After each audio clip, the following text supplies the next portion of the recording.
Senhoras e senhores, sejam bem-vindos ao Fintech Talks Podcast, o seu podcast de inovação financeira. Meu nome é Bruno Diniz, a gente está aqui perto de uma data natalina e vamos trazer um presente para você. Quem vai trazer esse presente é uma lenda do mercado financeiro. Daqui a pouco a gente chega e vai falar sobre ele. Certamente você viu aqui na descrição, já sabe de quem a gente está falando. Mas, de toda forma, eu queria apresentar aqui o meu co-host aqui de hoje, que é o Walter Pereira, meu amigo.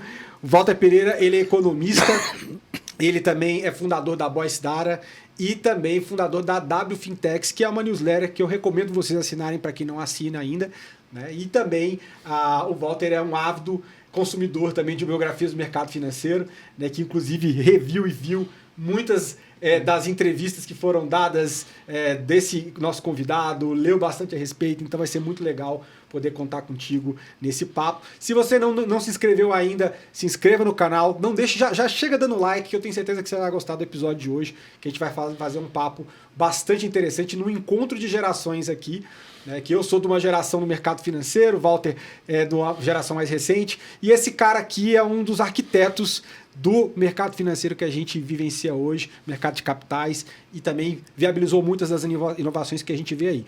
Mas primeiro, Walter, meu amigo, é um prazer estar com você aqui. Fala um pouquinho aí com a nossa audiência da sua expectativa do papo que a gente vai ter hoje. Uhum. Eu acho que é muito interessante aqui esse encontro de gerações, porque primeiro a gente está com uma pessoa que realmente foi o arquiteto do sistema financeiro, fundou praticamente boa parte da regulação que a gente trabalha hoje, e também de uma pessoa que também está arquitetando novas oportunidades no mercado financeiro, que são as novas tecnologias, né? Blockchain, criptoeconomia e todas as novas inovações que estão surgindo para justamente corrigir algumas falhas que não conseguimos resolver no passado, né? Então, assim, minhas expectativas, assim, é muito bom ter esse encontro de gerações aqui para a gente conseguir encontrar novas oportunidades para o futuro. E comparar o que tinha com o que a gente vê pela frente. Então, sem mais delongas, eu estou aqui com o Luiz César Fernandes, uma lenda do mercado, né? Ele foi cofundador do Banco Garantia na década de 70, com Jorge Paulo Lemann e Companhia Limitada. Depois, no segundo momento, no começo da década de 80, o Pactual, que inclusive está fazendo 40 anos. Exato. Esse ano, então foi em 83, né? Junto com o André Jacuzzi e Paulo Guedes, também fazendo esse momento histórico dentro do mercado, a construção de umas instituições também mais bem-sucedidas e que ainda vive aqui, né? A gente teve o Garantia aqui, depois o Credit Suisse absorveu e virou, teve um outro caminho, e agora com o Pactual, e fundou também e formou uma geração de profissionais desse mercado que hoje tem seu footprint, né, sua pegada, sua marca na Faria Lima, em diferentes outros ambientes aqui. Então, um prazer estar com você aqui, Luiz César. Obrigado por aceitar esse convite e por poder presentear a gente com a sua sabedoria, seu conhecimento do mercado e, sobretudo, comparando o que a gente tem em inovação financeira. Que nosso papo hoje é muito em entrar nessas inovações que você teve a chance de participar. A gente sabe que você também participou do Market Makers, que é um outro podcast que a gente adora, né? E teve um papo super longo contando toda uma resenha de regulação do mercado de IB, mercado de capitais, bem nos primórdios mesmo, de tudo que aconteceu. Aqui a gente vai, além de ouvir um pouco disso, também ir no ponto dessas inovações e de como você enxerga tudo que está acontecendo aqui. Luiz, primeiramente, meu caro, muito obrigado. A palavra é sua para poder ouvir um pouco a respeito de você e do que você tem feito. Obrigado pelo convite. Minha voz não vai ser das melhores. Sim. Pelo convite que eu peguei. Verdade. Mas vou tentar fazer um esforço para que todo mundo do teu público ouça. Agradeço o convite. Estou à sua disposição. Luiz, eu acho que teve um elemento aqui que a gente esqueceu de falar sobre o que você está fazendo nesse momento, né? Eu sei que você está no conselho de empresas que estão envolvidas no ambiente de inovação. Um é a Scalable, né, que faz a parte do que a gente chama de Revenue Based Financing, né? Acho que eu ouvi um pouquinho do que ela faz da tua boca. E também a Renor, né, se eu não estiver errado aqui na pronúncia. E também outros negócios, principalmente voltados aí à recuperação de crédito e coisas do gênero. Conta pra gente o que você tem feito hoje, né, dado esse retrospecto do que a gente já falou, que você ajudou a construir duas das maiores instituições do Brasil, fora as outras inovações que a gente já vai entrar nelas, né?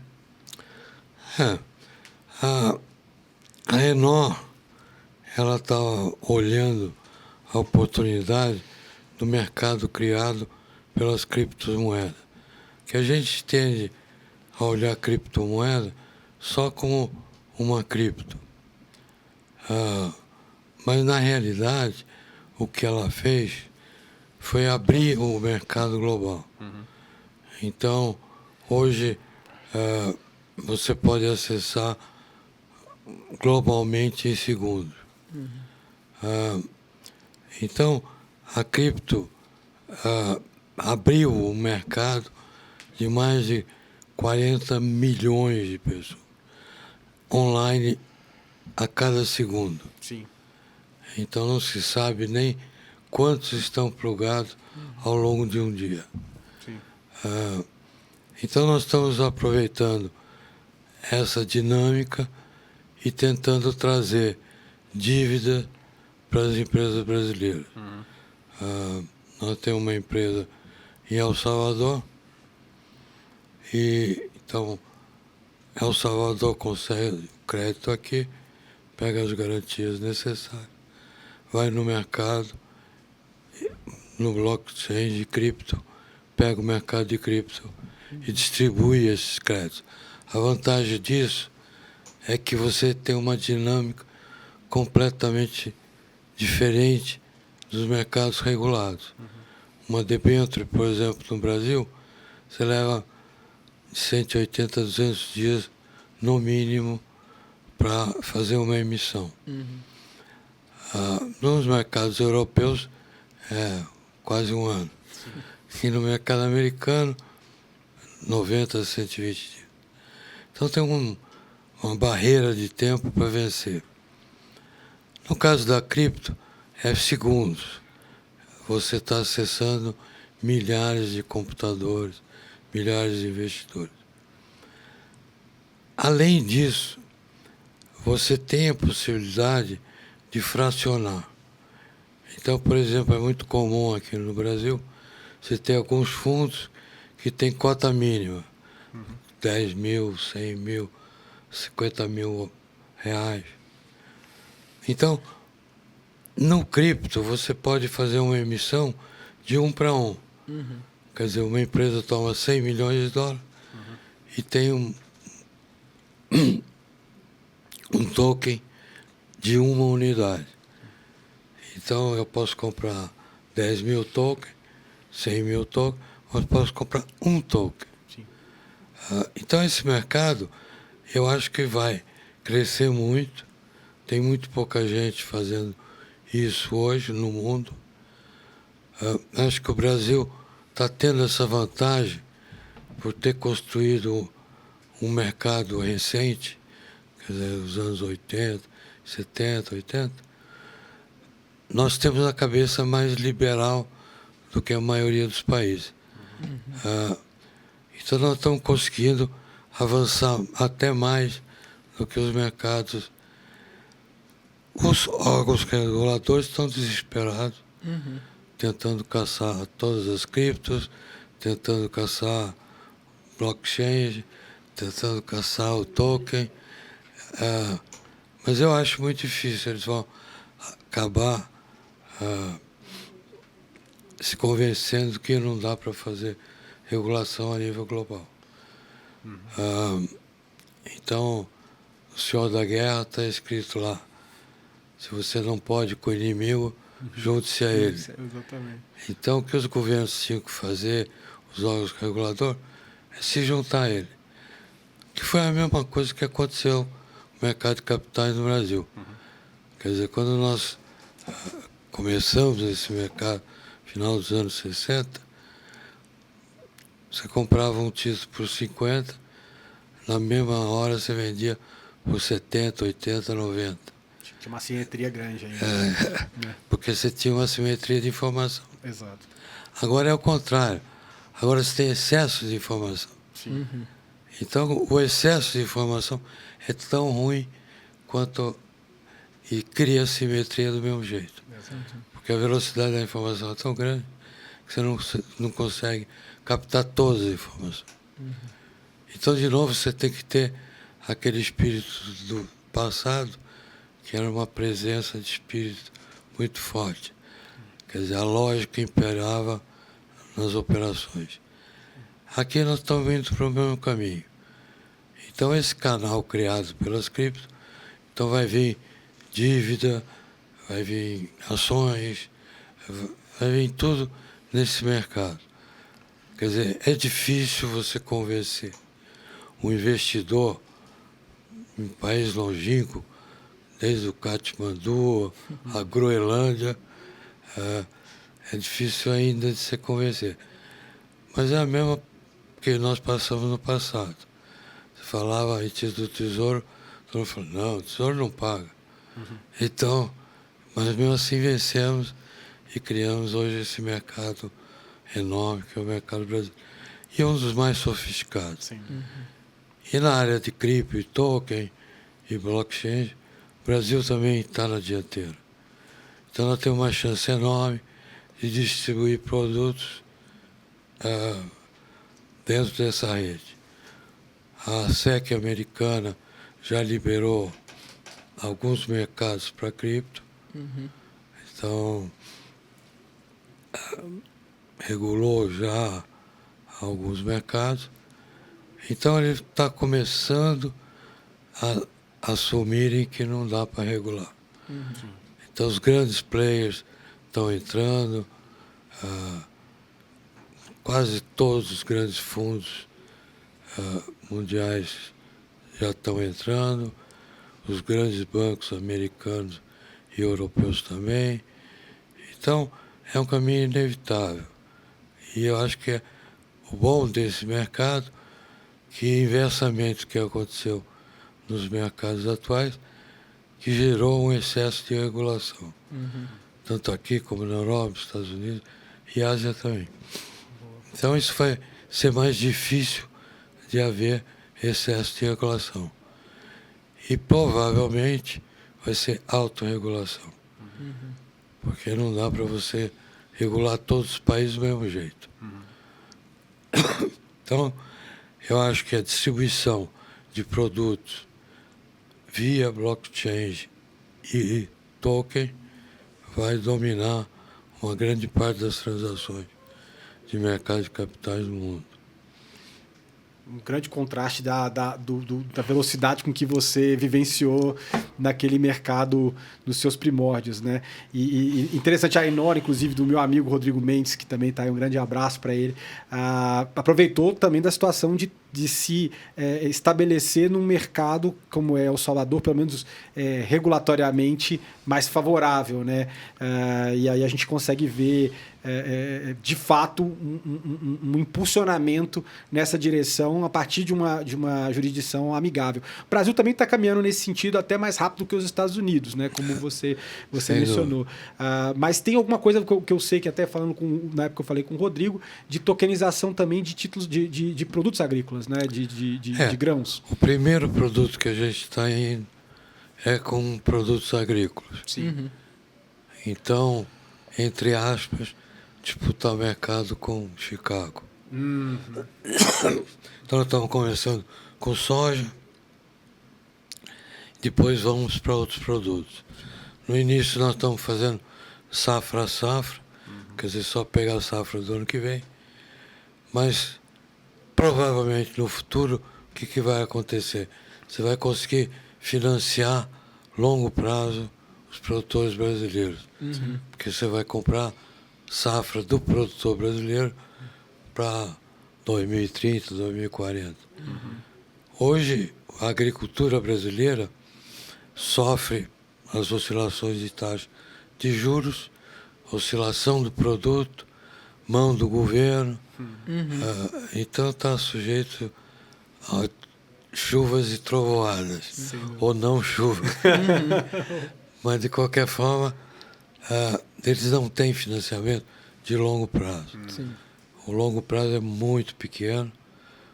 Isso que o governo fala que vai financiar a agricultura é menos de 1% do financiamento total da agricultura. Então é nada que o governo faz, não tem capacidade de fazer mais. Não é que não queira. Nenhum governo consegue. Quer dizer, o Brasil vai fazer bilhões de exportação de produtos agrícolas, produtos primários em geral. não dá para o mercado atender. Então tem que atender mundialmente.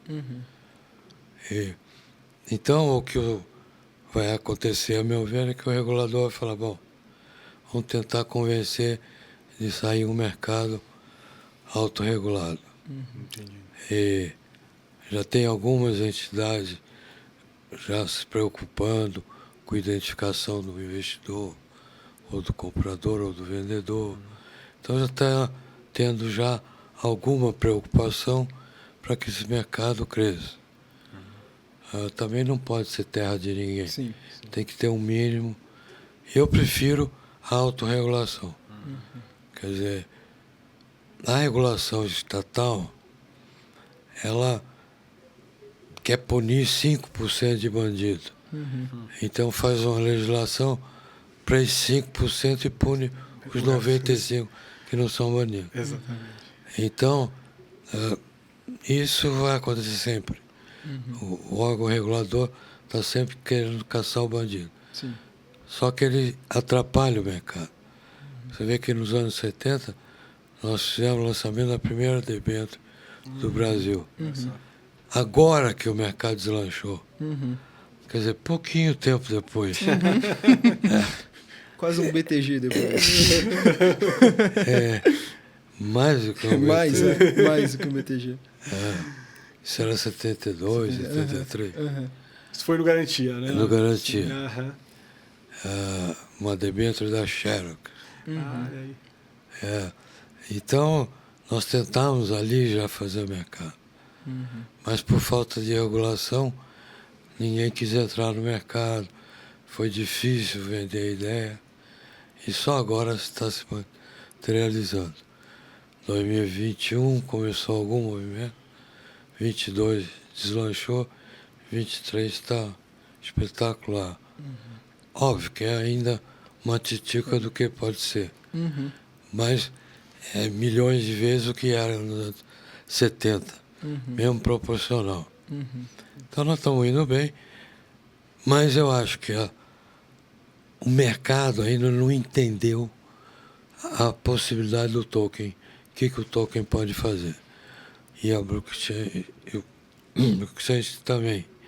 Então os dois mecanismos podem nos ajudar muito a quebrar uma unidade, quer dizer, o empréstimo de 100 em 100 token. E o token tem uma velocidade de penetração monstruosa. Uma facilidade de distribuição maior, uma facilidade de estruturação do produto, né? Toda a parte de cozinha, da construção dele e tudo mais, vai ser altamente impactado, sem dúvida. Né?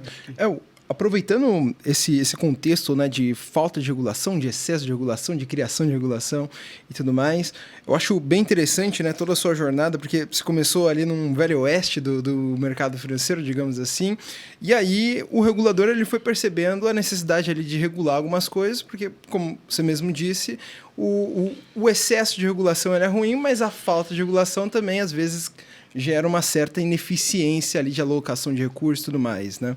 E o que a gente tem visto nos últimos anos, pelo menos no cenário do Brasil, é um regulador cada vez mais antenado com a inovação global e aplicando essa inovação ao mercado brasileiro, né? Então, a gente tem ali com a estabilização da moeda, por exemplo, em 94, a possibilidade do Banco Central parar um pouco de se preocupar com a política monetária e começar a se preocupar com uma reforma, por exemplo, no sistema de pagamento, né? Nascendo ali o TED, o DOC. Depois a gente tem em 2013 uma lei que regulamenta ali as fintechs, né, e cria um terreno propício ali para a inovação. E agora a gente tem o Roberto Campos, por exemplo, falando de economia tokenizada, né, o Roberto Campos, o presidente do Banco Central, falando de economia tokenizada, de sistema de pagamento instantâneo global, né, de forma internacional, e o próprio Open Finance trazendo mais dados, né, mais informação, como você disse, criando realmente uma economia da informação, né? Então, nesse sentido, como que você acredita que, por exemplo, os bancos centrais ao redor do mundo, criando as CBDCs, né, as moedas digitais ali de seus países, eles podem colaborar para essa tokenização da economia, por essa maior adoção do blockchain, maior adoção dessa criptoeconomia, digamos assim, e por um ganho de eficiência na própria gestão pública? por exemplo, trazendo um outro contexto aqui, eu estou colaborando junto com um amigo meu da Universidade de Chicago numa pesquisa sobre como que a inovação financeira ela pode trazer eficiência no Foreign Aid, né, nas ajudas humanitárias. Porque, como a gente sabe, a ajuda humanitária tem geralmente 6 intermediadores ali. Então, com uma rede blockchain, por exemplo, a gente consegue diminuir essa intermediação e chegar mais dinheiro na ponta, né, mais dinheiro no país ali que está precisando. Então, como que você acredita que essas novas inovações financeiras, principalmente pavimentada pelo Banco Central do Brasil, por exemplo, ela pode ajudar nessa tokenização da economia, nessa alta adoção dessas novas tecnologias de criptomoedas e tudo mais? Olha, eu acho que a tokenização é um passo fundamental para que esse mercado cresça. Então, a gente tem que difundir para os investidores a velocidade de entrar e sair do mercado tokenizado. Então, se você fizer hoje um lançamento de soja no interior do Brasil, e de repente tem um investidor pequeno em Katmandu comprando. Ou o líder do Hamas, que é um dos homens mais ricos do mundo. Então,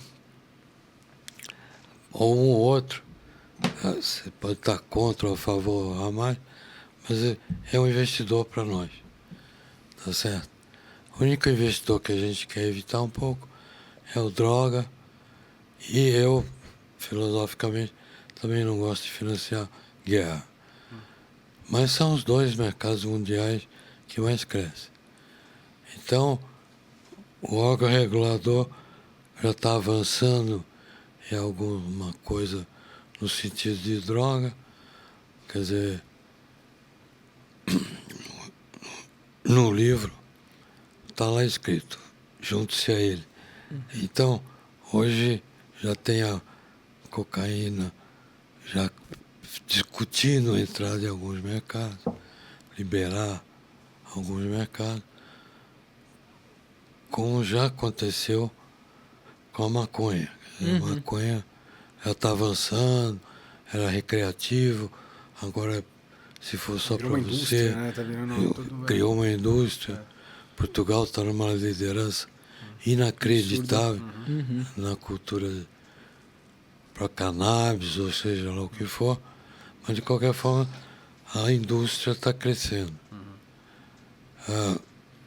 Está crescendo porque o órgão regulador está vendo que não adianta ele combater. Então ele resolveu regular. Então tem que ter plantação assim, tem que ter controle assado, etc. Então, a mesma coisa vai acontecer com o mercado de cripto. Eu quero emitir uma dívida, eu vou ter que ter um certo critério para emitir a dívida. É muito melhor hoje você comprar uma cripto de um financiamento agrícola do que você fizer uma operação tradicional. Então você falou do intermediário. Os grandes investidores mundiais que financiam a nossa agricultura, como eu disse, o governo brasileiro financia 2%, 3%. Quem financia 98%? Globalmente, Fundo de Pensão Europeu, o da Holanda, Fundo de Pensão Canadense, Fundo de Pensão Americano. Então, esses caras que estão financiando têm uma burocracia a enfrentar enorme. Porque países como o Brasil, onde você tem escritura da terra, ITR, não sei o que, um monte de tributo, nem todo mundo entende. Então precisa botar um monte de intermediário, porque ainda tem assimetria de informação. Então, você tem contratos de 3 páginas e tem contrato de 50 páginas. Então é difícil você vencer um contrato de 50 páginas. Então, garantia para cá, garantia para lá, tem que registrar na Bolsa, tem que registrar na CVM, no inferno, tem que registrar. A cripto, usando blockchain, libera disso tudo. Sem dúvida. Então, como você vai ter muito investidor, a possibilidade de regulação em excesso é bem menor. Quer dizer, então vai se conseguir regular um pouco só para dar uma certa disciplina no mercado. Mas eu não vejo regulação tão forte quanto está hoje, que passou, a meu ver, dos limites. E o Brasil tem uma liderança enorme no sistema bancário. Então, todo esse sistema de pagamento que veio sendo aperfeiçoado e vai se aperfeiçoar ainda mais. Por quê? Porque deu abertura para o mercado criar. Uma autorregulação, né? Uma parte alta. Uma parte. Quando nós criamos o Selic e o CETIP, não tinha nada. Então, e você liquidava com os papéis ao portador, que é igual uma nota, na rua, 50 milhões de dólares, 100 milhões de dólares. Você perdeu aquilo, perdeu. Perdeu. Totalmente Eu carreguei embaixo do braço 150 milhões de dólares. Às 8 horas da noite. Na Avenida Rio Branco. Na Rio Branco, Então, antigamente, você tinha liquidação física. Então veio se aperfeiçoando, chegou no Pix e vem agora as novas regulações. De qualquer maneira, nós estamos muito mais avançados do que os mercados desenvolvidos. Por quê? Como nós éramos atrasados, nós podemos queimar etapas. Eles tiveram que escalar ponta a ponta. Nós queimamos a etapa, pulamos. Então nós tivemos que comprar o computador para rodar o Selic. Olha só. Se não fosse para o setor privado, não tinha Selic até hoje. Sim, sem dúvida. O Banco Central ficou com o computador e ficou com o software. Porque o Selic era para todos os títulos. Sim. E na hora o governo falou, não, isso daqui é só para título do Tesouro. E aí nós fizemos um Ctrl-C, Ctrl-V, que não existia lá. Que não existia na época, né? E fizemos o CETIP. E o CETIP foi tudo autorregulação. Sim. E funcionou. Tanto que a Bolsa viu que era um concorrente muito forte e tratou de comprar. Para acabar com a concorrência. Mas, de qualquer forma, o mercado participou muito dessa transformação. Nos mercados, o CDE não tem essa participação no mercado, no desenvolvimento desse produto. Então aí a gente é mais liberal do que os europeus, o que está possibilitando essa abertura. Quer dizer, a partir do Selic lá de trás, chegamos onde chegamos hoje com essas empresas de financiamento das próprias tendências. Então nós estamos na outra empresa fazendo crédito para startup. Quer dizer, porque ninguém quer dar dinheiro para startup, empréstimo para startup. Mas todas elas precisam de capital, que ninguém consegue tocar a sua empresa com 100% do seu capital. Está limitado. Então, E não dá para olhar o balanço dela como olha de outros players. Né? Você tem que entender que é uma outra dinâmica de crescimento e tudo. Né? Então nós estamos tentando por aí fazer o crédito para empresa e startup. E do outro lado, nós vamos tentar fazer a recuperação de crédito. Que é uma inovação bastante grande. Hoje, você primeiro manda, sei lá, um e-mail ou um WhatsApp para a cobrança de inadimplência. Depois você não recebeu, manda para o Serasa. E lá no final da fila, você contrata um call center para cobrar. A possibilidade que nós temos hoje é enorme. Então, você pode, por exemplo, pegar o seu celular, pegar a numeração dele e começar, olha, se você não me pagar, eu vou cortar o Instagram.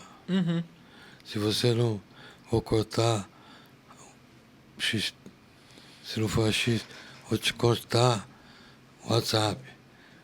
E aí por diante. É era da informação a favor ali do crédito, né? Você usar os dados da pessoa a favor ali E menos do pagamento. chateando o cara, quer dizer, Sim.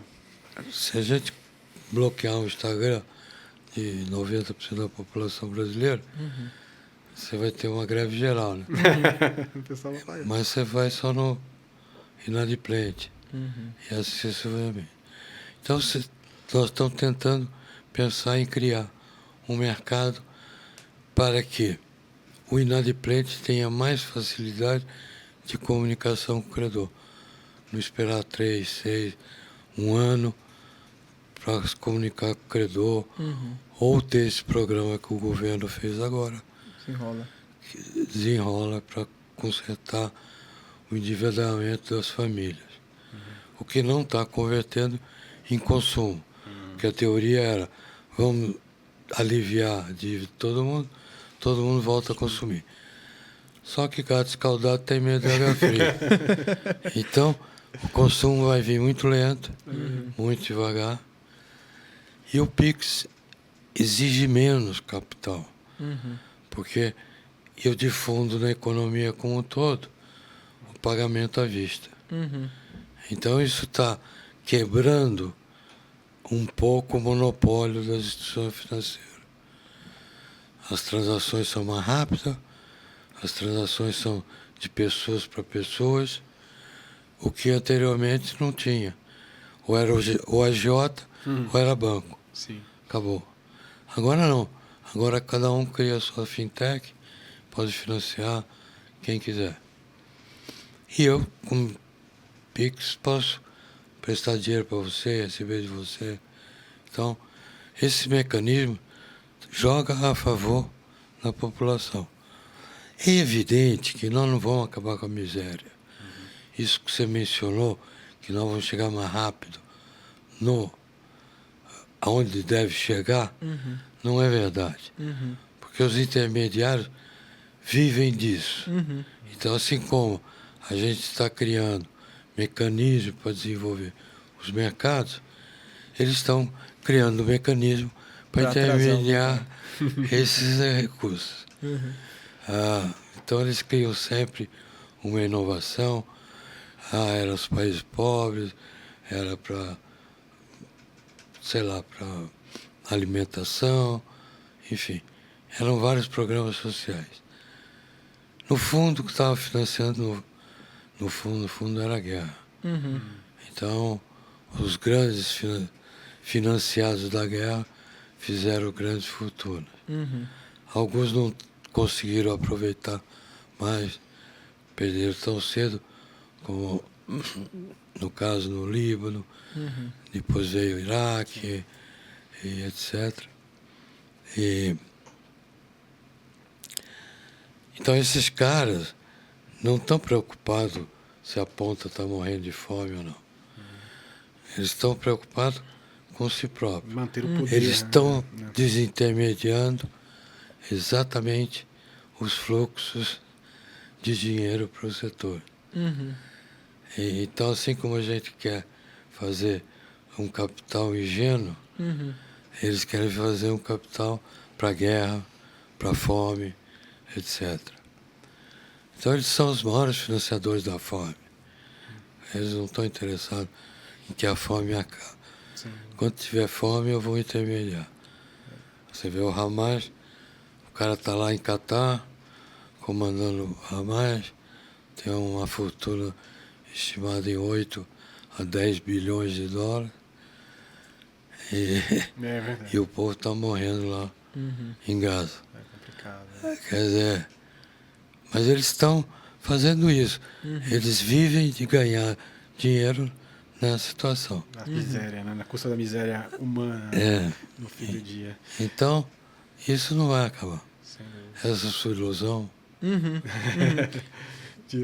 É da geração. É da geração. As novas gerações estão ali. O idealismo, mas enfim, bom ouvir a palavra de Luiz aqui para equilibrar um pouco o ponto de vista.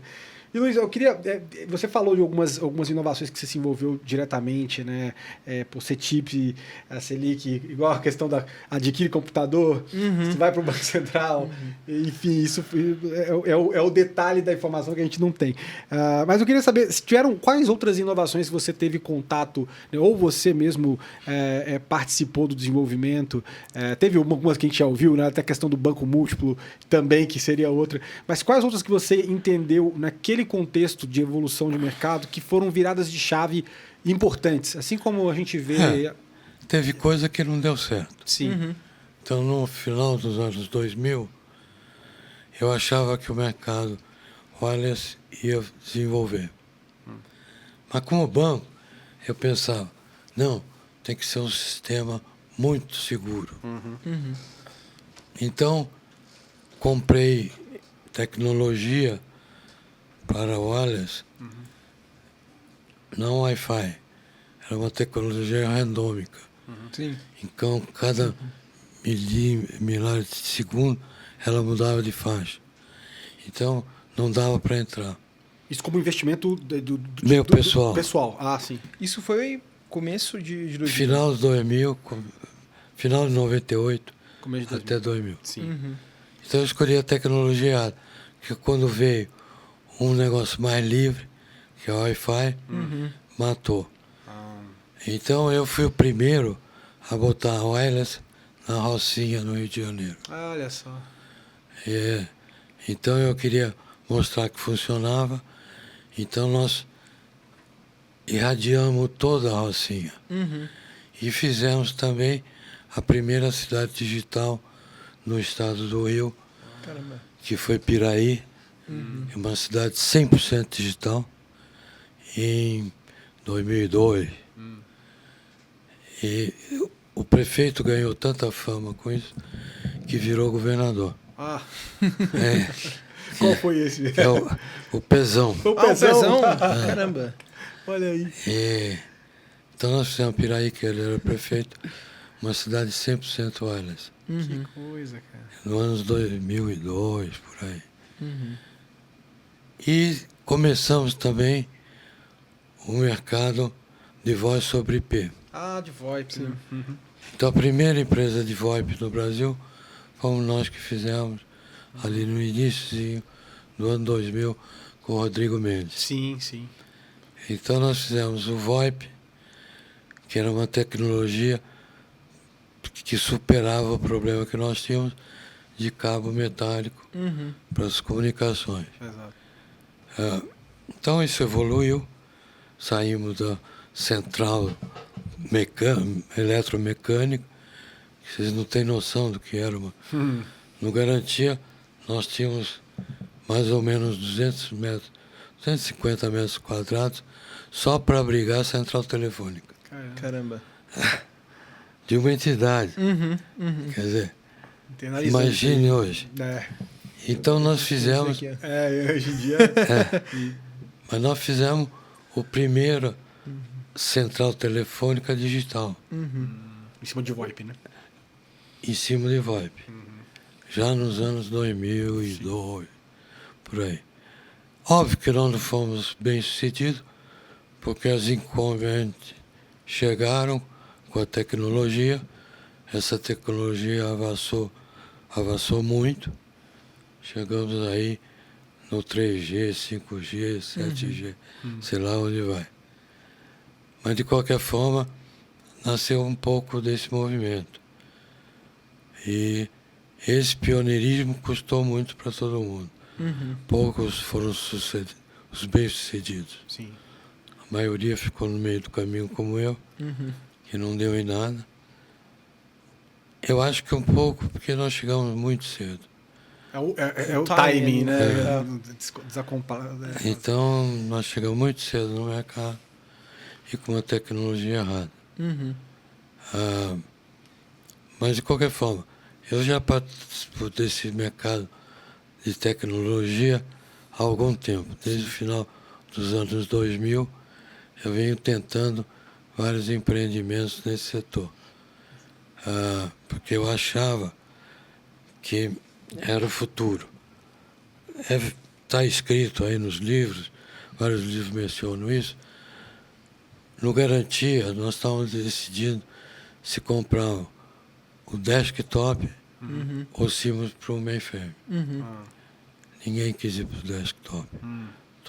Acabamos comprando o mainframe, que tomava 500 metros quadrados do Garantia.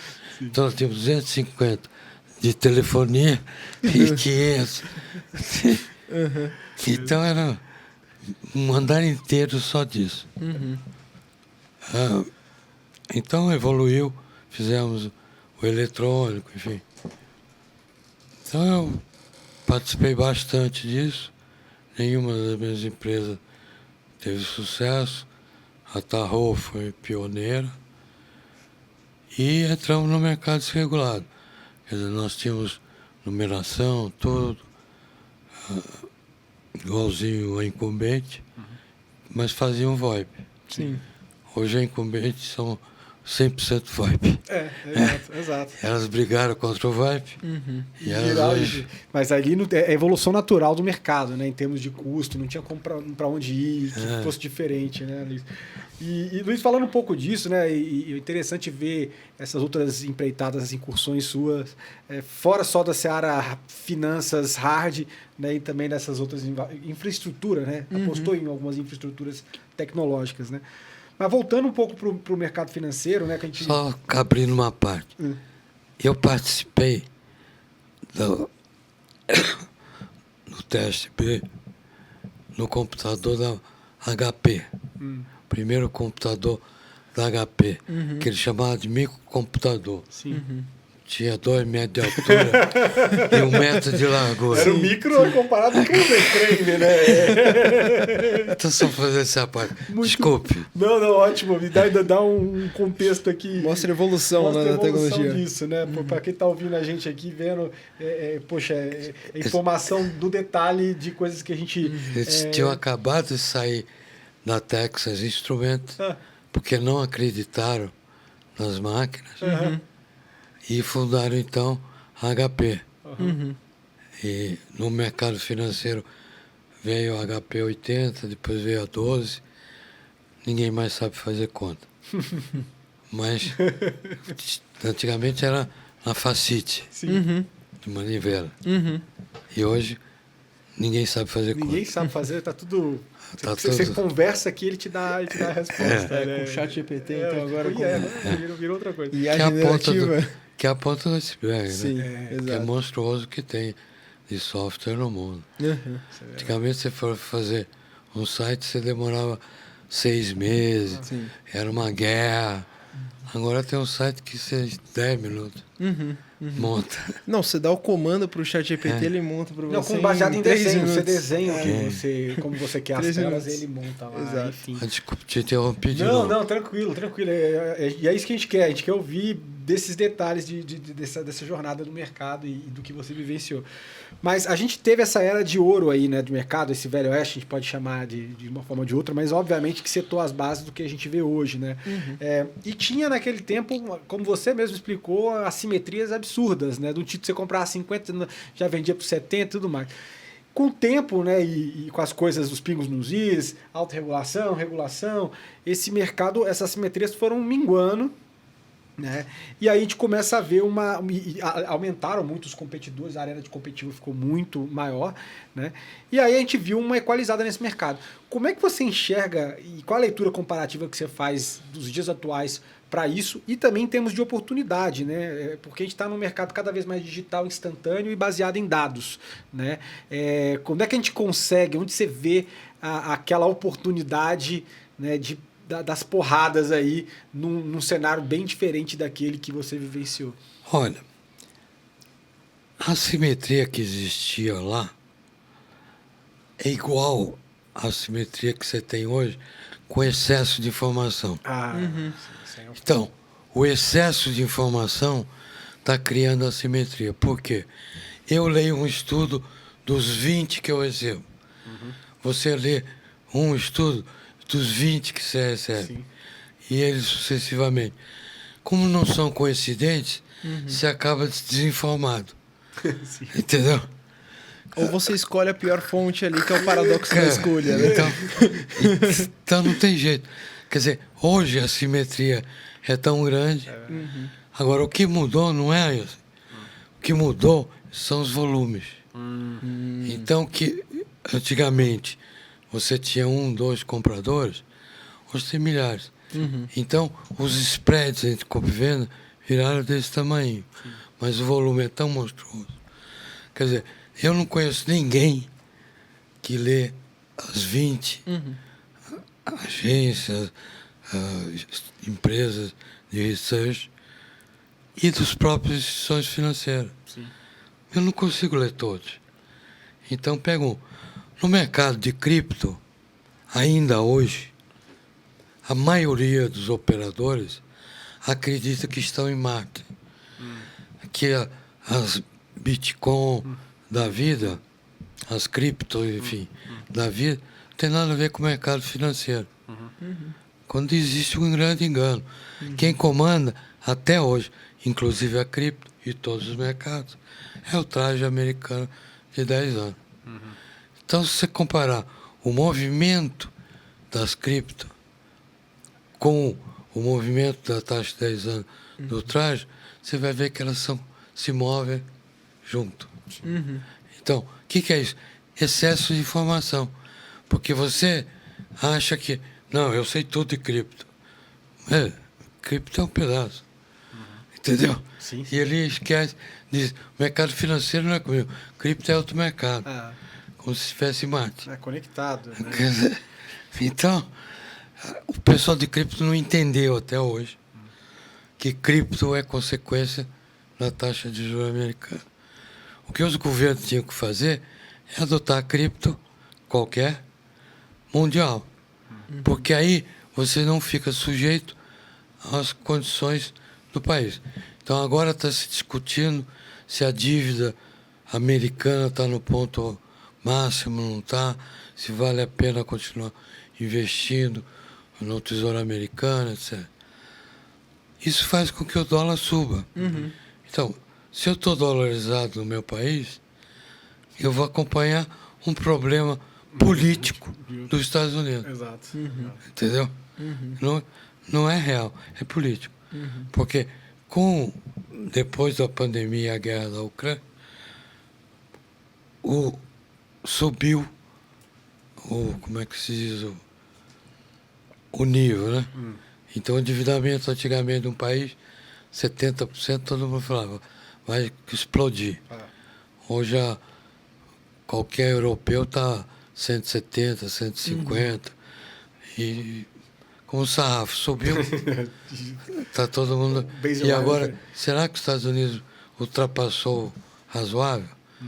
Então, está começando uma discussão. Algum grande investidor, um americano, já disse que ele não vai investir mais um tostão em tesouro americano. Então, a simetria é igualzinha. Por quê? O excesso de informação faz cada um de nós escolher uma informação que não são coincidentes. Então, ele criou a simetria novamente. Entendeu? É o que a gente vive é o chamado infoxicação, né? É você intoxicado de excesso de informação. Exatamente. Que a gente vê em vários momentos da vida. E hoje tem FOMO também, que é o medo de você ficar de fora, de perder a oportunidade. E nessa pessoa fica ali tentando consumir toneladas de informação para não dar uma bola fora, e nessa... Às vezes a gente perde muito disso e é interessante ver essa visão do Luiz do assimetria voltar pelo excesso, né, cara? Isso também é um ponto de vista bem peculiar. É igual. Sim. Porque eu leio um economista, um analista, um qualquer. Você é outro, ele é outro. Sim. Entre nós três aqui tem assimetria de informação. Exato. Então é o que está acontecendo agora. E o regulador que toma a decisão também tem uma assinatura de informação, então é outro problema. Isso é verdade. Você falou uma questão da dolarização, aproveitando, até a gente estava falando no bastidor aqui, tem um ponto agora da Argentina, né? Qual que é a tua visão a respeito dessa possível, essa potencial dolarização da Argentina? Você falando que está assumindo um problema do político dos Estados Unidos. Nós já também fizemos, mas não falamos dolarização. Sim. Nós fizemos a URV, Sim. acho que não é do tempo de vocês. É do meu tempo. E que era o dólar no final. O problema da Argentina é que para você fazer dolarização, você tem que ter um mínimo de reserva. Nós, em função da crise da dívida externa, ficamos com medo de dívida externa. Então, a nossa dívida, 98% é interna. E só 2%, 3%, sei lá, não sei o número exato, é externo. Mas as nossas reservas são superiores à nossa dívida. Então, se a gente tiver que pagar, a gente tem caixa. A Argentina não tem caixa. O Cavallo, que foi ministro da Argentina, famoso, tentou dolarizar a Argentina também. No plano austral. Né? Plano austral. E deu com os burros na água. Porque o problema da dolarização é que nem o que eu sofri quando eu tive Covid. É o chamado desmame. Como eu estava entubado e tal, para tirar a intubação não é fazer assim. Acabou. Você tem que todo um processo que demora dias para desmamar. Tá certo? Então, eu acho que esse desmame vai demorar muito. E eu não sei, como ela não tem reserva, então ela vai tentar esticar ao máximo a dolarização. O Cavallo perdeu a guerra porque ele perdeu o time de fazer a troca, voltar para a moeda local, e quando voltou era muito tarde. Então a inflação já estava na casa de 50% local. Então ele tinha que assumir a inflação americana, que era 2%, 3%, e mais a dele. Mas ele segurou a dele embaixo do tapete e até que a bomba estourou. Que até deu o corralito, né? Ali que foi a corrida. O corralito foi o começo. Exato. Para fazer a dolarização, eles fizeram o corralito. 3 ou 4 lá. Lá tem 3 ou 4 corralitos. Nossa, tem um. Exato. Lá tem 3 ou 4. 3 pânicos financeiros. Né? E como que você acredita que, por exemplo, a inovação financeira, por exemplo, pode ajudar lá no caso da Argentina? Você acredita que criptomoeda, que as próprias fintechs de pagamento, alguma coisa nesse sentido, pode ajudar a Argentina a ganhar eficiência nesse combate da inflação? Ou o buraco? Porque o que a gente vê no Brasil, pelo menos nos países também emergentes, é que muitos países emergentes que hoje têm real-time payment, né, muito instantâneos mesmo, né, muito eficientes, vieram de um cenário inflacionário muito grande. Né? Então, a Índia, por exemplo, que teve ali na década de 90 também uma grande inflação e uma grande corrida bancária. O Brasil, né, ali, que estabilizou ali em 94. O México também tem o USPay, né, que também vem de um histórico inflacionário muito grande. Então, você acredita que no cenário hoje da Argentina, com a Argentina com essa alta inflação, quase chegando numa hiperinflação, né? Você acredita que a inovação financeira ela pode ajudar em algum sentido? Que as criptomoedas também podem ajudar em algum sentido? O problema é outro. O problema é outro e vamos reconstruir a Argentina manda do o zero. Gustavo Franco, o FHC, manda a equipe aqui para lá para ver se dá um jeito. Manda o Larida lá. Eu não acredito que vai ajudar. É a mesma coisa você dizer, você não tem uma perna, eu vou te dar um braço. Saci Pererê. Vou dar um braço pro Saci Pererê. Você tampa um buraco, cria outro ali. Não tampa um buraco nenhum. Continuou sem perna e 3 braços. Então não. O problema é o desmame. Tá. Nós aqui, vocês devem ter lido, o Chico Lopes tinha um plano de saída maravilhoso. Uhum. Deu o que deu. Durou 3 dias presidente do Banco Central e deixar a economia quase aos frangalhos. Uhum. Não fosse o Malan ter ficado, Uhum. o Gustavo Franco ter ficado, nós estávamos perdidos. A Argentina, com o Cavalo, perdeu o time também.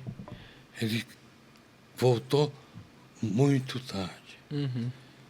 O México voltou tarde também, mas pouquinho. Entendi. Então, só para dar uma medida, o Brasil conseguiu fazer na mosca, nazinha na mosca. O México pegou no rabo Uhum. e a Argentina pegou na cabeça. Deu o que deu o cavalo. Então, o time do desmame precisa de reserva, primeiro, porque o primeiro movimento é todo mundo me dá meu dinheiro aqui. Uhum. E o segundo movimento, aí acomodar. Então, se provavelmente chegar o pessoal que vai assumir na Argentina e falar, vamos fazer aqui um mercado aberto de juros, está maluco. Não, vamos fazer o mercado aberto. Não vai conseguir fazer nada. Porque eles vão estar preocupados como eu vou sair da dolarização. Entendi. E a dolarização nossa foi muito rápida. A deles, a nossa levou 2 anos. O cavalo já estava em quase 4 anos. Então, o que eles vão sempre, a Argentina, é para o lugar comum desde o tempo que existe moeda, Uhum. que aumenta imposto. Sim. Então, a Argentina perdeu 40% da safra dela, do que ela produzia de grãos, porque tributou a produção agrícola. Então, tudo que você exporta, você paga 30% para o governo. Uhum. Então, se incentivou o plantio, que é um dos elementos que está embutido nessa inflação alta. Uhum. Então, governo pedulário, gastador, que é a Argentina, que é o Brasil, que é o mundo todo, Uhum. sem freio. Uhum. Então, tributou a agricultura, que era o forte da Argentina. Quem falou, não. Elas produziam 3 vezes mais grãos do que o Brasil.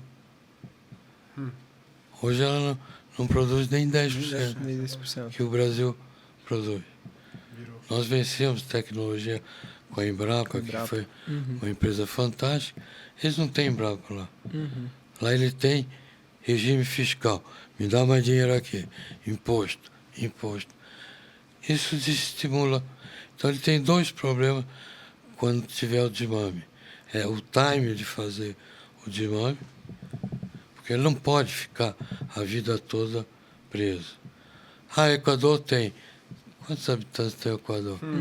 2 milhões? É outra escala. Né? Quer dizer, não. Sem O dúvida. que vive o Equador? Petróleo. Acabou. Uhum. Entendeu? Uhum. Já está dolarizada a economia. Uhum. Na base, Porque né? 98% do Equador é petróleo, não tem mais nada. Uhum. Então, algumas economias desse tipo até pode ficar a mais longo prazo. Mas Nicarágua tentou, já se ferrou. El Salvador também já está indo para cripto. Quer dizer, é muito difícil você administrar o time. E o governo pendular vai querer sempre tributar. Uhum. E a tecnologia dificulta a tributação. Uhum. Sim. Tá certo? Uhum. Então, o governo nenhum. Tem 2 coisas que o governo não gosta: tecnologia e inflação zero. Uhum. O governo gosta de inflação, Uhum. porque a inflação é tributo, Sim. tá certo? O imposto inflacionário é o pior imposto do mundo, porque é um imposto cavalar e que não se percebe que está sendo tributado. Uhum. Então, os governos dizem, ah, eu quero baixar a inflação. Mas está todo mundo. O Delfim era mais cara de pau. E falava, um pouquinho de inflação não faz mal. Entendeu? Já ia direto no ponto, né? E Luiz, puxando um outro assunto aqui, assim, olhando o cenário que a gente tem hoje, o mercado evoluiu bastante desde então, né? Com seus pontos de ainda assimetria ao contrário, né? Por excesso. Por excesso. Mas a gente tem hoje diferentes frentes de players atuando, não só com inovação, né, como também surfando esse momento atual de mercado. Como é que você enxerga hoje, dentre os players atuais, quem você entende aí que tem feito um bom trabalho, tanto de uma forma geral como instituição, sejam novas ou antigas, né? E também no balanço entre inovação e resultado, né? Que também a gente vê muito isso, somente quando a gente vê para o mundo fintech, onde a gente às vezes tem uma inovação, mas o resultado ainda demora um pouco mais para alcançar. Quem que você vê que está jogando bem? Qual a leitura que você faz do tempo atual? Eu ainda não descobri o player inovador. Sim. Para você ter uma noção, quem mudou um sistema de bolsa foi a XP, de captação. Sim. Demorou 10 anos. Sim, Foi. Ela só foi gente depois de 10 anos. Sim. E o monstro que é hoje levou 20. Sim. Tá certo? Uhum. Eu, nos anos 90, 93, eu queria fazer varejo. Baseado em tecnologia. Olha. Fora do timing também. Fora do tempo. Foi hoje em dia. E meus sócios não quiseram fazer. Sim. Uhum. Então o BTG saiu correndo atrás. Mas o que acontece entre XP e BTG é que o modelo BTG tem uma cultura sólida que segue geração após geração. Uhum. Depois da minha saída do Pactual, já deve ter passado no mínimo 100 sócios. Uhum. Mas você vai lá, você vê a minha cultura, a cultura dos fundadores até hoje. Incrível. Incrível. Então a cultura está lá instalada. Na XP ainda não está. Então ela trouxe gente daqui, de lá. Uhum. Então tem várias frentes. E aí você traz um cara do Morgan, um cara do sei onde. Não, mas lá no Morgan fazia assim. Mas a XP não é o Morgan. Sim, Uhum. sim. Então está todo mundo nessa ainda na XP. Em tal lugar que eu vim fazer assim. E aí começa uma nova cartilha ali na empresa. Então, eu acho que a XP vai ter que inovar, Uhum. ela vai ter um pulo de inovação significativo, e o BTG já queimou etapas, já foi muito longe. O resto ainda não tem ninguém despontando claramente. Por que que não tem ninguém despontando? Porque os desenvolvedores brasileiros desenvolvem produto para o Brasil. Uhum. Eles não têm uma visão global. O que nós estamos tentando na Enor é ter uma visão global. Uhum. Entendeu? O que nós estamos tentando fazer, chamado NPL, que é inadimplência, é um software que serve para qualquer lugar do mundo. Sim. Então, por que que nós não crescemos, não temos um Google, nós temos tecnologia, nós temos um cara com capacidade de desenvolver. Mas a gente faz produto para o Brasil. Uhum. Uhum. Entendeu? Sim, sim. Não, mas o Brasil é muito grande. Não é isso. Você tem que fazer um produto viral. Sim. Entendeu? Um Google é um produto viral. Tá certo? Instagram, tá certo? O que você quiser, WhatsApp, tudo viral. Sim. Se adapta em qualquer lugar do mundo. Uhum. Às vezes se adapta mais num mundo que outro. É o caso do WhatsApp. Nós aqui usamos 90% do WhatsApp. Ou somos 70% do WhatsApp. Sim. Os Estados Unidos é zero bosta. Não, Na quase Índia, não. então, nem. Na Índia também usa muito, É, e Brasil, usa, e Índia e... confundi com China. Índia e Brasil... É. estão Mas a na China, nada. frente. Que é Mas, de qualquer forma, é um produto viral. Sim. Entendeu? Nós não temos ainda um desenvolvimento de um produto viral. Acho que o Pix tem candidato para isso. Sim. É um grande candidato para isso. Mas aí tem mão do governo que é perder o controle das moedas. Então, o Banco Central brasileiro vai até onde vai perder o controle da moeda. Quando ele achar que já vai pular a cerca, ele vai começar a vir restringindo. Que aí ele perde o controle daquilo que a gente está falando, inflação. Completando essa pergunta, Luiz, hoje as empresas brasileiras, algumas assim, a gente vê principalmente no cenário de open banking, de pagamentos ali, nascendo com o termo, né, que a economia usa, born global, né, que são empresas que já nascem pensando em mercados ali estrangeiros. Né? E uma das grandes dificuldades... Aonde assim, isso? Aqui no Brasil a gente tem algumas empresas... Não conheço nenhum. Só que aí, deixa eu completar, aí elas nascem tendo essa inspiração de serem globais, mas elas empacam muito assim na questão de interoperabilidade regulatória, por exemplo. A gente tem um caso de um player de Open Bank aqui do Brasil, que foi fundado em 2021, foi até adquirido por uma grande empresa de BaaS, e eles foram fundados em 2021 com uma aspiração de serem um player global de Open Bank, né?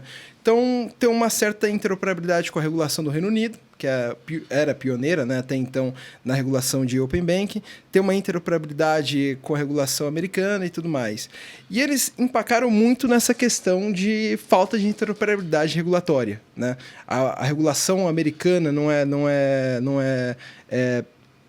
vamos usar esse termo, tão pujante, às vezes, nesse modo mais tecnológico do que a brasileira. A regulação britânica, às vezes, o custo de você operar lá não é muito viável, ainda que o DIT, né, o Departamento ali de Comércio Internacional do governo britânico, esteja ajudando isso, mudando esse cenário. Então, como que você vê que uma fintech, por exemplo, ela pode ter essa aspiração global, ultrapassando essas barreiras regulatórias e aí trazendo para a sua seara, né? Na questão de criptomoedas, na questão de cripto mesmo, como que você vê que uma empresa ela pode ter essa aspiração global e ultrapassar essa barreira regulatória? Além das barreiras de funding e tudo mais, mas essa barreira regulatória especificamente. E não seria a chance também da gente criar algo viral, global, seguindo empresas brasileiras encampando essa tecnologia e levando isso adiante? Né? Modéstia à parte que o Rodrigo está tentando fazer na Enor. Então, nós estamos fazendo do mercado, saindo do mercado regular, mercado desregulado. Entendi. Já com mercados de dívida, que é o mercado mundial. A dívida representa 70% dos produtos financeiros. Os valores representam 4% a 5% no mundo todo. Então, o que manda são as grandes transações financeiras. Dívida. Então, eu não acredito que nenhuma empresa brasileira de tecnologia, seja fintech, seja total crédito, o que você quiser chamar, pensando no mundo. No global. Está pensando, não, nós temos que fazer aqui o COFINS, nós temos que... tem o COFINS, tem o imposto, tem o ITR, tem... Quer dizer, aí o cara se perde tanta legislação tributária no Brasil. Tem o IOF. Então, tantas tributações que ninguém consegue pensar globalmente. Então, tirando um ou outro produto que está sendo desenvolvido no Brasil, com apoio do Banco Central, vai sobreviver para o mundo, vai ser viral. Um Pix, acho que tem chance de ser viral, porque a Meta resolveu fazer. E agora a Microsoft está tentando, a Apple está tentando. Quer dizer, então as entidades grandes, os pontos fora da curva, já estão indo. E os investidores, BlackRock, Pinco, que são os maiores investidores de dívida, já estão olhando esse mercado. Então, mas o Brasil não produz nenhum produto viral. Até hoje. E assim, agora, acho que já caminhando aqui pro Não, final... não, acho que tem algumas coisas que eu queria levantar também.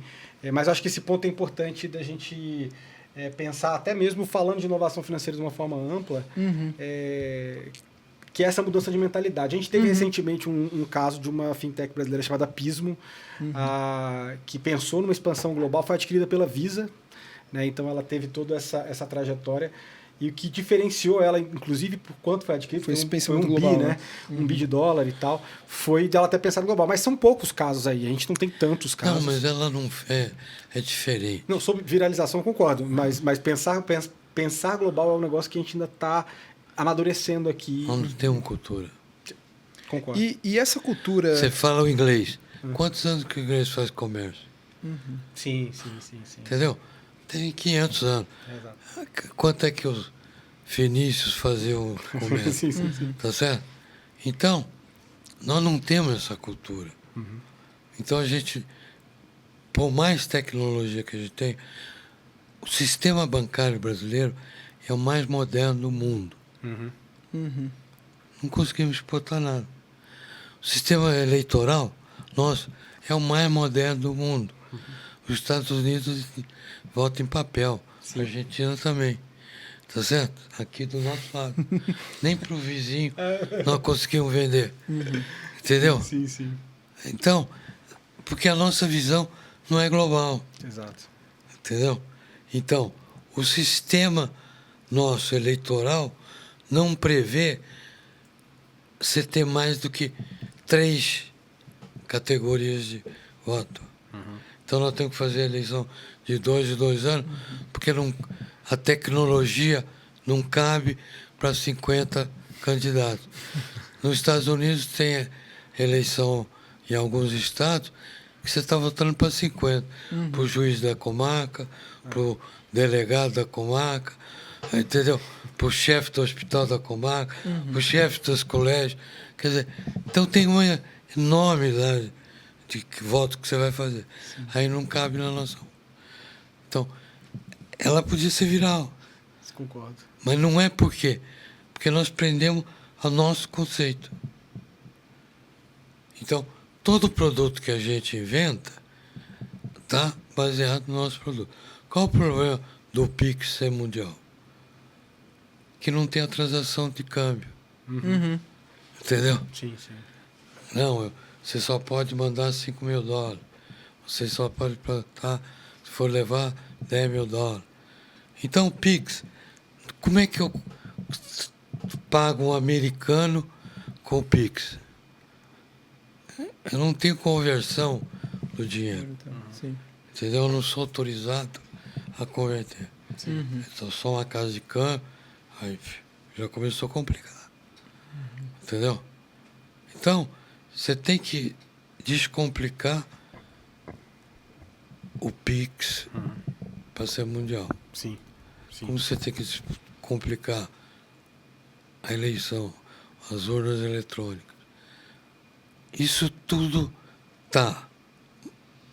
Produto brasileiro para brasileiro. Em sua grande medida, é assim que é. Tanto que quando a gente vai lá fora, a gente é mais conhecido pelo açaí, pela sandália havaianas e outras coisas do que assim, as pessoas estão, principalmente quem é mais do meio financeiro, olha as nossas inovações, tem o Pix e tal, mas eu estava recentemente numa feira lá em Las Vegas de inovação financeira. E o interessante é o seguinte, falou de várias coisas, o Brasil ganhando espaço aos poucos, mas há 2 semanas atrás, naquele mesmo espaço, no centro de convenção enorme, eles estavam tendo uma feira sobre cheque. Então, é tudo inovação sobre o cheque. Estava falando de uma máquina que contava cheque mais rápido, a que lia mais rápido, a que imprimia cheque mais rápido. Então, quando você olha também que, às vezes, os dogmas, inclusive culturalmente, do americano receber o cheque pelo correio, aquela coisa de pegar uma máquina, o cheque, do aplicativo ler cheque, né? Aplicativo de banco digital, de você pegar o cheque e trocar num caixa eletrônico por dinheiro. ainda eles estão nessa seara, às vezes, alguns elementos antigos, e a gente tem uma inovação aqui que, ainda assim, a gente não consegue furar uma bolha. E também existem outros elementos, a não ser a tecnologia pura e simples, mas tem elementos também de ordem cultural. Que eu falei. Vai consumir algo de um brasileiro também, acho que tem essa mentalidade, enfim. Que nós pulamos algumas etapas. Exato. Chegamos atrasados, como a China. A sim, China foi onde foi, porque ela pulou 4 ou 5 ciclos de inovação. De inovação. Então, nós não conseguimos fazer isso. Sim.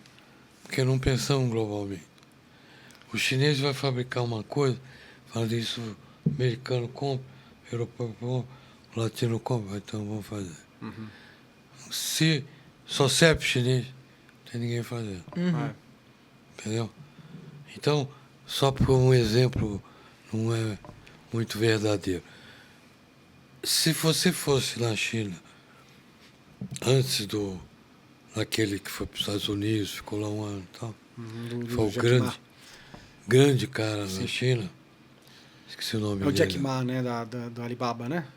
Não, foi eu? Tô falando governante. Governante, tá, falta mais. Esqueci o nome dele, sim. Um baixinho. Foi o que sucedeu deu branco. O revolucionário chinês lá. Sim. Mao Tse-tung. Sim. Esse cara foi para os Estados Unidos, viu tudo e falou, tem que pensar global. Sim, claro. Voltando mais atrás. Então não vou ficar nesse negocinho. Nós temos que pensar global. O produto que nós fizemos tem que servir para o mundo todo. E aí deu abertura, não é para a empresa que era grande, era a empresa que tinha tecnologia global. Sim. Esse produto aqui, o mundo todo vai consumir, então nós vamos nisso. Esse produto aqui só serve para chinês. Então por que eu mencionei? A China toda usava o Blue de China, que era uma jaquetinha. Para fazer a transição para a moda na China, foi um perrengue. Ninguém queria usar calça jeans. Entendeu? Não, mulher não pode usar calça. Então eles tiveram uma barreira cultural a vencer. Mas tinha o propósito de vencer. Então vamos fazer globalmente. Tá certo? Sim. Então, por exemplo, várias agriculturas, os chineses são monstruosos. Sim. Mas consumo interno. Mas está numa tecnologia que, se precisar exportar, ela tem preço para exportar. Eu dirigi uma fábrica aqui de leite, que vasilhava leite, fazia iogurte e tal, que era Parmalat no Brasil. Eu fui visitar uma em Pequim. Para produzir o que essa fábrica de Pequim produzia, eu tinha 250 funcionários. Eles tinham 9. E a mão de obra lá era mais barata que a nossa. Sem dúvida. Eu não quero saber. Eu quero ser competitivo no mundo. Então, se ele tivesse leite, que não é porque ele não tem leite, ele não tem água. Sim. Se ele tivesse água, ele ia produzir leite para exportar. Entendeu? Sim. Ou não ia importar. Porque o maior consumidor de leite ainda é a China. E importa 30% ou 40% do seu consumo. Como os grãos. Mas o grão tem limitação física. O gado confinado podia aumentar brutalmente. Ela não aumenta por falta de água. Nós podemos aumentar o confinamento para leite brutalmente, porque nós temos água abundante. Então, mas o chinês, ele pulou várias tecnologias, saiu da ponto 0 para ponto 5, num salto, porque pensou certo. Sim. Nós pensamos certo dentro do Brasil. Não, nós temos 200 milhões de habitantes, Já é um vamos mercado chegar a 300, suficiente. vamos chegar a 400, e um monte de conversa. O que aconteceu? A gente passou o bônus populacional, ali nos anos 2000 e pouco, Sim. e agora estamos no prejuízo, Sim. igual a Europa, Sim. igual os Estados Unidos, Começa a redução do igual a China. Sim. A China também está nesse Passado momento. pela Índia, né, em termos populacionais. Então, a coisa está virando. Sim. Mas o chinês já está fazendo produtos para velho. Sim, sim. Já produz cadeira de roda, já produz. Entendeu? Então eles já estão vendo que os grandes países de população já passaram o bônus. Sim. Então agora vão ficar com os ônus. Então, estão criando o conceito de apartamento para velhos, home care, etc. Então, se você pegar qualquer produto de home care, hoje é chinês. Olha só. Por que será? Estão sempre antenados em vender o que a tendência do mercado está pedindo, né? Sem dúvida. Não Quer faz dizer, já passou o bônus, nós já passamos. Argentina há muito tempo, México também já passou. Quer dizer, então os grandes países populacionais só sobra a África. O resto já passou o bônus Sim, populacional. Entendeu? sim, sim. Então agora só tem o ônus. Mas o chinês já está plugado lá. Sem dúvida. São movimentos que os caras realmente estão à frente, né, em termos de business. Mas Luiz, queria... Estou falando besteira? Não, eu queria... Você fez uma cara, hein? Não, eu queria entender, porque eu fiquei muito curioso, porque realmente, quando a gente olhava ali os venture capitals ali, investindo em muitas empresas ali em 2015 até o fim da alta liquidez, né? Alguns VCs ali falavam, não, você precisa focar no mercado brasileiro, você precisa apostar no mercado brasileiro justamente pela população. E aí você trouxe uma informação que é muito interessante, né? A gente passou esse bônus demográfico, né? A gente está virando uma população realmente endividada e com uma mão de obra que está cada vez menor porque está envelhecendo. Não estão tendo né? filhos. Exato. Está ficando o mesmo problema que a Europa. A gente via da Exato. Europa e a gente está... E aí, num outro ponto da conversa, né, você trouxe muito o ponto de questões tributárias, questões de falta de liberdade econômica aqui no Brasil e tudo mais, né? Que isso resultou numa cultura que fizesse com que a gente pensasse muito dentro da caixinha, né, dentro do Brasil. Queria explorar mais, assim, como que você enxerga que a gente poderia ter essa mudança de chave, essa mudança não cultural, porque eu acho que cultural é muito difícil, né? Uma coisa meio que escola Frankfurt, mas um negócio meio... Mas assim, ter uma mudança cultural no sentido, assim, como que a gente educa essa nova geração, principalmente a minha que está chegando, as novas que estão chegando, para pensar globalmente, se arriscar mais no mercado estrangeiro. Como que você tem visto também nas empresas que você está aconselhando e tudo mais, esse pensamento global? Olha, nós temos um problema para vencer cultural. E esse é o grande problema nosso. Por exemplo, se você chegar na Argentina e falar com um motorista de táxi, porteiro, seja lá o que for, dos mais humildes, todo mundo tem dólar guardado. Seu pai tem dólar na tua casa? Tem, mas muito pouco. Provavelmente insignificante, perto do que ele tem. Seu pai...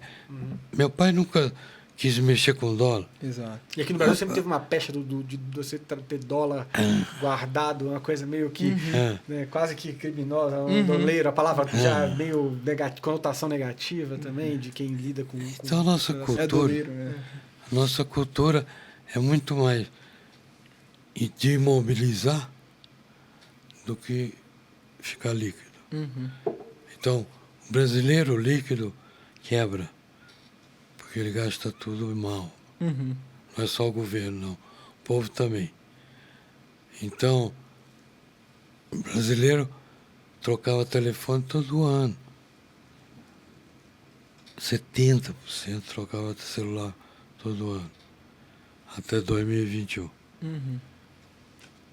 Depois ele aprendeu que Não precisa. o americano já tocava 3 a cada 3 anos. O europeu é 5 anos. Quer dizer, o europeu está quase com aquele telefone burro. Tá certo? É muito comum numa província na Europa, seja França, Itália, ninguém tem o celular. Uma população inteira. Aqui você não tem lugar que não está lá todo mundo assim. Tem mais celular do que gente. É. O último modelo também. Último modelo. Está passando. Agora nós já estamos Uma equilibrada em nisso. 3 anos. É. Mas, de qualquer forma, nós temos um problema cultural que nós temos que vencer. O que nos amarra não é a sua vontade, ou a sua geração, ou a minha geração. É que a nossa cultura não permite. Como nós nunca tivemos outra moeda a não ser as moedas nacionais, desde lá quando nós saímos do português, inventamos lá o conto de réis, que era uma cópia do português, mas enfim, já era uma libertação financeira, né? Mas de lá para cá, nós nos aprisionamos nas moedas locais. Se perguntar na Argentina, quando o mundo tem investimento em ações, sei lá, 40%, 50%, tá bom. Quanto é aí na Argentina, quanto é? A Argentina é 5%. Quer dizer, então, eles sempre pensaram globalmente. Entendi. Nós sempre pensamos localmente. Tanto que o volume da Bolsa Brasileira é um dos maiores do mundo. Por quê? O brasileiro só pensa no Brasil. Então, para você fazer alguma coisa viral, você tem que quebrar a nossa cultura. Quer dizer, quantos brasileiros com liberdade desde 2002 você pode aplicar no exterior o que você quiser? Quantas pessoas você conhece que aplicam no exterior? Muito poucas. Muito Ainda pouco. que tem algumas fintechs que estejam facilitando. Tem alguns caras ali, tentando tem- trazer, mas tem um elemento cultural pesado para se transformar, né? Então, não tem ninguém praticamente fazendo. Então, o problema é cultural. Você vai ter que mudar a cultura. Isso é lento. Quebrar a cultura é muito lento. A Europa está quebrando a cultura rígida que tem pelos árabes que vieram, pelos africanos que vieram, que é as fugas de guerra.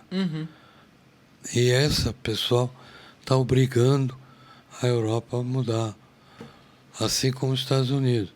Os Estados Unidos precisam desesperadamente de mão de obra. Não deixa imigrante entrar, fica fazendo charminho, mas ele precisa dessa mão de obra. Mas essa mão de obra que chega lá aceita a cultura americana. O americano vem para cá, não aceita a nossa cultura. Sim. Ele quer impor a cultura dele. Então essa é a diferença. Como é que a gente vai expandir se culturalmente nós somos tacanho? Entendeu? Pensamos pequeno. E bem em si mesmado também, né? Então, muito olhando para dentro, né? Sim. Isso é verdade. Luiz, a gente está chegando aqui, aproximando do final do nosso papo. É um papo que, poxa, se deixar, a gente Não, vamos vai 3 vai horas noite aqui adentro, sem sombra de dúvidas. Uma aula. Mas, assim, eu acho que um takeaway aqui final que a gente queria provocar é que, considerando toda a experiência sua do mercado, ter passando todas essas eras, né, diferentes aqui do mercado, e considerando o contexto que a gente tem hoje de inovações, que você também está ciente, você não se desconectou do mercado, você sabe exatamente dessas novas fronteiras que podem ser aproveitadas e tudo. Qual conselho você daria para quem está ouvindo a gente, que ou que gostaria de trilhar uma carreira no mercado financeiro, nessa configuração do mercado financeiro, aproveitando as oportunidades, as inovações que a gente tem, que estão disponíveis para quem quer empreender ou desenvolver uma carreira no mercado, né? E também ambiciona de alguma forma promover grandes transformações no mercado, como você promoveu também. Enfim, qual dica que você deixaria para quem está ouvindo a gente? Isso de diferentes eras, né? Não só quem está como o Walter, que é mais jovem, que acabou de, né, se formou não tem muito tempo, e como economista, e que tem desenvolvido também oportunidades, aproveitando oportunidades desse mercado, como eu, como outras pessoas em diferentes faixas etárias e diferentes momentos de mercado. Olha, Eu acho que para você estar no mercado financeiro, tem 2 requisitos necessários.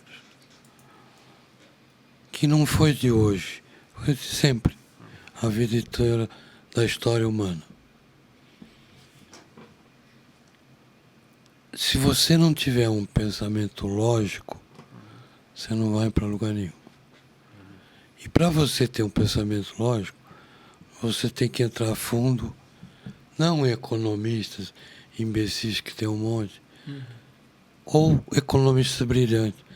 Você tem antes que entender os grandes filósofos. Os clássicos. Né? Porque os filósofos é que formaram matemática, e não a matemática que formou os filósofos.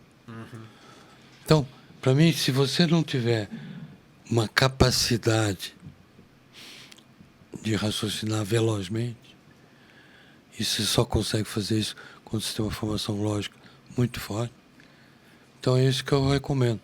Desde Nietzsche, Shakespeare, para mim, era muito mais um filósofo do que... Tá certo? E economista. Aí, então você tem que entender Shakespeare. Então não falar, pô, mas Shakespeare, o que tem a ver com economia? Sim. Muito. Nietzsche, tá certo? Ou os mais modernos. Tem uma que eu gosto muito, que está no meu WhatsApp, não sei se você já leu, provavelmente não leu, que é uma filósofa russa que foi para os Estados Unidos, muito legal. Vou deixar para vocês procurarem no meu WhatsApp para vocês fazerem o dever de casa. E a segunda coisa que você tem que entender é que o que move os mercados, todos os mercados, é dependência hoje, enquanto a moeda de comércio for dólar, é o traje de 10 anos que vai comandar o mundo. Quer dizer, então os criptos não são como eles acham. Nós somos diferentes. Nós somos a parte. Não tem nada de a parte, não tem nada diferente. Então, igualzinho ao que foi, ao que será. Apenas que os instrumentos modernizaram. Mas o mundo não modernizou. Eu quero comprar bens e serviços. Sempre. Ou seja, não mudou o fundamento. Mudou só os meios ali. Então, enquanto não se encarar isso, e essa cultura que nós temos que quebrar, tem que estar aberto a outras culturas e implementar coisas virais. O que é viral? É aquilo que serve para qualquer lugar no mundo. Se não fizer isso, você não vai ter sucesso.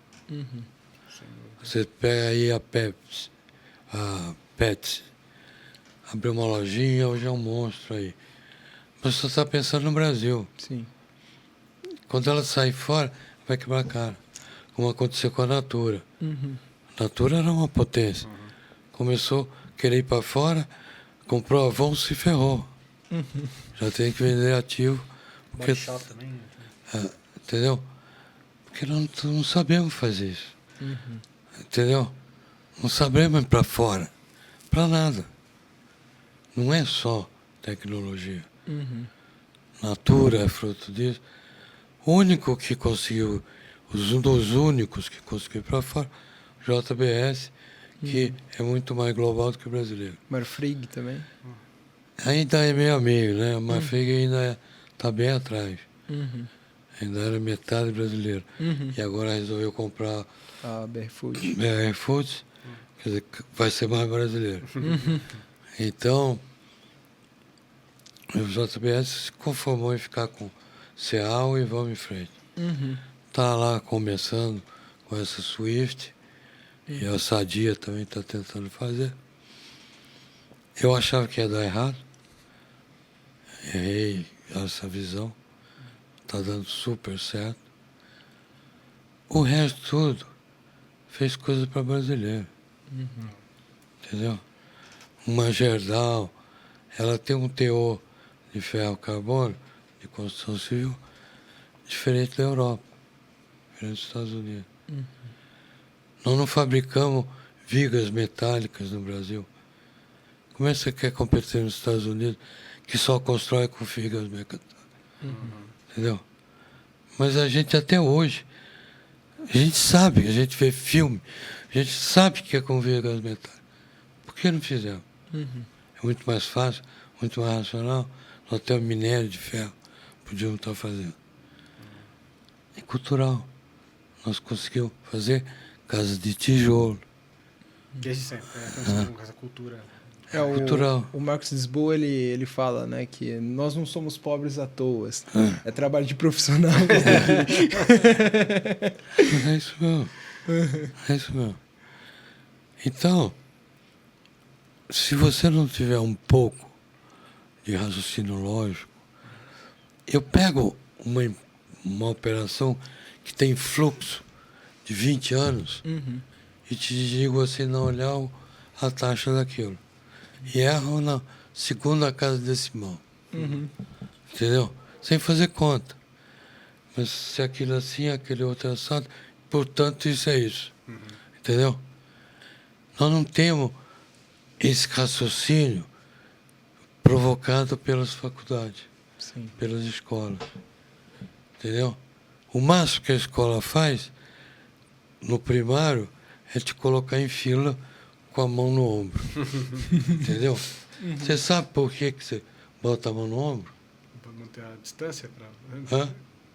Por quê? Porque se você não tiver isso, o que vai acontecer com o teu colega da frente? Um vai encoxar, se for uma menina. Para distanciar. Então ela está suficientemente longe e suficientemente está perto para pegar e longe para ser pego. Entendeu? Então, essas coisas que a gente tem que mudar. Verdade. Entendeu? Incrível. Mas, poxa, Luiz, muitíssimo, queria agradecer muito. Muito Fomos bacana. brindados aqui, pessoal, com toda a sabedoria, conhecimento, com esse contraste, né? Acho que o grande ponto aqui do Luiz é poder saber sintetizar tudo que já passou, que ele teve direta contribuição, como também desses movimentos, estão totalmente ligados aos movimentos atuais que estão acontecendo. Então, isso faz uma diferença danada. Espero que você que esteja assistindo e vendo tenha gostado desse papo, né? Não deixa de fazer a inscrição aqui, deixar teu like, obviamente, né? E mandar isso, né? Esse papo que a gente teve, essa aula que a gente teve, para quem você entende que pode se beneficiar disso, que certamente foram muitos insights, né, Walter? E, Luiz, mais uma vez, obrigado por ter aberto aí essa possibilidade da tua agenda para conversar conosco. E desejo aí muito sucesso nesses empreendimentos, que você consiga aí, com o Enor, com a Scalable, ter mais um momento interessante de construção de história nesse mercado financeiro brasileiro. Obrigado a vocês pelo convite. Espero que tenha atendido a demanda de vocês e do seu público. Mas, de qualquer forma, me esforcei para fazer. Foi com bastante esforço para atender ao seu público. Mas eu estou feliz de estar aqui com vocês. Sempre é um prazer. E estou sempre à disposição para esse tipo de coisa. Maravilha. E muito obrigado pelo convite de vocês. Estou sempre à disposição. Brigadaço. E para você que assistiu, espero você no próximo episódio do Fintech Talks Podcast. E grande abraço. Até mais. Valeu, pessoal, e obrigado pelo convite, Bruno. Valeu, gente. Tchau, tchau.